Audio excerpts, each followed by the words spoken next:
आप अपने बच्चों को स्कूल भेजने के बाद क्या निश्चिंत हो सकते हैं? ये सवाल इसलिए क्योंकि बीते 2 महीने में 2 ऐसी घटनाएं सामने आ चुकी है जिसने स्कूलों में आपके नौनिहालों की सुरक्षा पर गंभीर सवाल खड़े कर दिए हैं।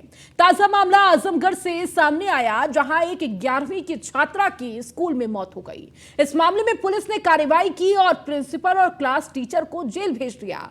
सोमवार को दोनों की बेल की अर्जी कोर्ट ने खारिज कर दी, जिसके बाद भड़के हुए स्कूल यूनियन ने प्रदेश बंद का ऐलान कर दिया। इतना ही नहीं, बुधवार को काली पट्टी बांधकर काम करने का भी ऐलान किया। अब सवाल उठता है कि बच्चों की सुरक्षा की अनदेखी करने वाले स्कूल की क्या जबरदस्ती पर उतर आए हैं। आखिर स्कूल बंद कर देने से छात्रा की मौत की गुत्थी सुलझ जाएगी और एक मामले के लिए पूरे प्रदेश के स्कूलों को बंद करना देश कहां तक वाजिब है। और सबसे बड़ा सवाल तो अभिभावकों के मन में चल रहा है कि उनके नौनिहाल स्कूल में कितने सुरक्षित हैं।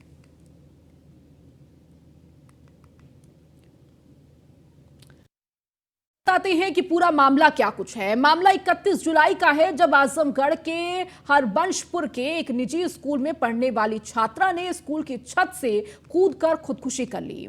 एनएसडीडी स्कूल एसोसिएशन का दावा है कि छात्रा के पास मोबाइल फोन मिला था। फोन में कुछ आपत्तिजनक मिलने के बाद स्कूल प्रिंसिपल ने छात्रा के अभिभावकों को बुलाने का फैसला किया। यह भी कहा जा रहा है कि छात्रा अपनी मां को बुलाने की बात कह रही थी, जबकि स्कूल की ओर से छात्रा के पिता को भी बुलाने की बात कही गई, जिसके बाद लड़की वहां से चली गई और खुदकुशी कर ली। वहीं छात्रा के परिजनों का आरोप है कि सूचना मिलते ही वो अस्पताल गया, जहां बच्ची का यूनिफॉर्म फटा हुआ था। परिजनों के मुताबिक उन्हें आशंका है कि बच्ची के साथ कुछ गलत हुआ है।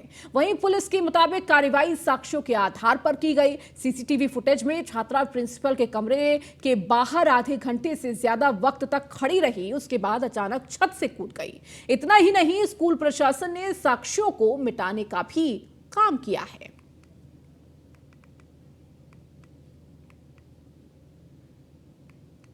उसको परेशान करते थे लोग, रोज 2-2 घंटे उसको खड़ा करते थे। मेरी बेटी 90 मिनट जो है कि अपने उसमें जाके क्लास में ऑफिस में बैठाई थी प्रिंसिपल। ये नहीं बता रही कि वो क्या पूछ रही थी। मेरी बेटी कोई अपराधी थी, उससे पूछ रहे थे लोग, क्या पूछ रहे थे। मुझे नहीं बुलाया गया। मुझे कब बुलाया गया? 12:41 में मेरे पास फोन आया, मेरे पास रिकॉर्ड है। मेरे भैया वहाँ पढ़ाते हैं चिल्ड्रन में, उनको नहीं बुलाए लोग। बहुत दुखद है, हम लोगों के लिए दुखद है। बच्चे के माँ बाप घर में होते हैं, विद्यालय में उसके माँ बाप हम लोग होते हैं। हमें न कंप्लेंट बच्चे के गार्जियन से है, ना बच्चे से। जो घटना घटित हो गई उसके लिए हम लोग कुछ नहीं करते, एक संजोग है, हम लोग उसको वापस नहीं ला सकते श्रेया से। लेकिन श्रेया के परिवार वालों से पूरी सहानुभूति है। श्रेया के सगे ताऊ जी हमारे यहाँ 30 साल से अध्यापक हैं, वो भी इसी कॉलेज के पात्र हैं, मतलब सदस्य हैं, जो बच्चों को शिक्षा दे रहे हैं और वो यहाँ की डिसिप्लिन से वाकिफ़ हैं। हमें सिर्फ जो विरोध करना है, समाज के जो बैड एलिमेंट हैं, जो इसको हवा दे रहे हैं, जो वो समाज के चिंतक नहीं हैं, वो बता दें इस आजमगढ़ में क्या विकास का योगदान दिया है। हम लोग तो आजमगढ़ में 1977 में स्कूल खोले, जब लोगों को आईसीएसई की मीनिंग नहीं पता थी और यहाँ शिक्षा को एक दिशा दी। आज सीबीएसई का पहला कॉलेज हम लोगों ने खोला।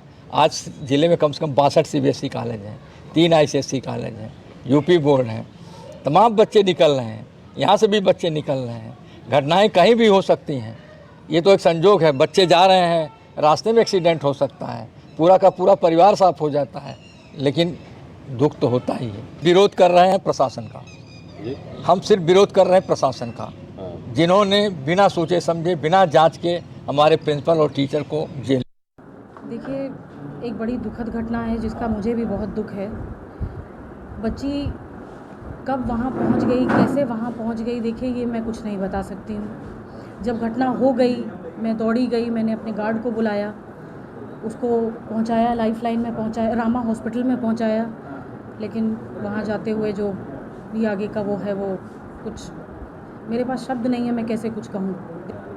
स्कूल से कोई क्यों टॉर्चर करेगा? हमारे इतने सारे बच्चे हैं, क्यों हम टॉर्चर करेंगे किसी बच्चे को? अब परिजन क्या कह रहे हैं, अब मैं ये तो नहीं बता सकती हूँ क्योंकि मैंने सुना नहीं है कि क्या वो कह रहे हैं। उनका अपना पक्ष है, मेरा अपना पक्ष है। मोबाइल मिलने की घटना क्या? यही चीज़ है कि कुछ पता नहीं था वो कब ऊपर चली गई, कहाँ से कूद गई।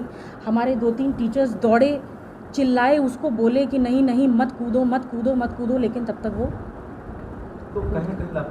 कि काली पट्टी बांध के यहाँ खड़े होने का पहला तो हमारा ये मूल उद्देश्य है कि हम बच्चे की आत्मा की शांति के लिए हम सारे टीचर्स यहाँ एकत्रित हुए हैं।